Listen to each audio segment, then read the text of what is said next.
కురుక్షేత్ర యుద్ధంలో అర్జునుడు తన సన్నిహితులు, బంధువులు, గురువులు తాను ఎదుర్కొనే పరిస్థితిలో ఉన్నారని గమనించి సంకోచంలో పడిపోయాడు.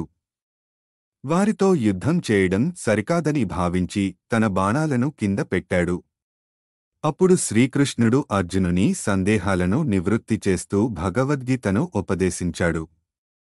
శ్రీకృష్ణుడు భగవద్గీతలో 3 ముఖ్య మార్గాలను ఉపదేశించాడు: కర్మయోగం, భక్తియోగం, జ్ఞానయోగం. కర్మయోగం కర్తవ్యాన్ని ఫలితంపై ఆశ లేకుండా చేయడమే కర్మయోగం.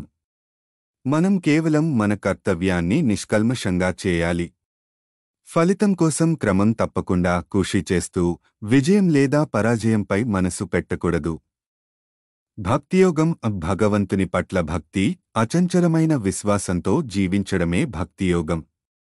మన జీవితంలో ఉన్న అన్ని కష్టాలను భగవంతునికి అర్పించి ఆయన శరణు కోరాలి. ఈ భక్తి మనకు ధైర్యాన్ని, నమ్మకాన్ని అందిస్తుంది. జ్ఞానయోగం ఈ లోకంలో శరీరం తాత్కాలికమని, ఆత్మ శాశ్వతమని గ్రహించడం జ్ఞానయోగం. జీవితం అంటే శరీరానికి సంబంధించినది కాదు, ఆత్మ అజరామరమని తెలుసుకోవాలి. ఈ జ్ఞానం మనల్ని బాధల నుండి విముక్తి కలిగిస్తుంది. ఈ ఉపదేశాల ద్వారా శ్రీకృష్ణుడు అర్జునునికి ధైర్యాన్ని, కర్తవ్యాన్ని వివరించి సమతుల్యమైన మనోభావంతో యుద్ధం చేయాలని ప్రేరేపించాడు. భగవద్గీతలోని ఈ బోధలు మనం అన్ని పరిస్థితుల్లో స్థిరంగా ఉండేందుకు, ధైర్యంగా ముందుకు సాగేందుకు మార్గదర్శకంగా ఉంటాయి.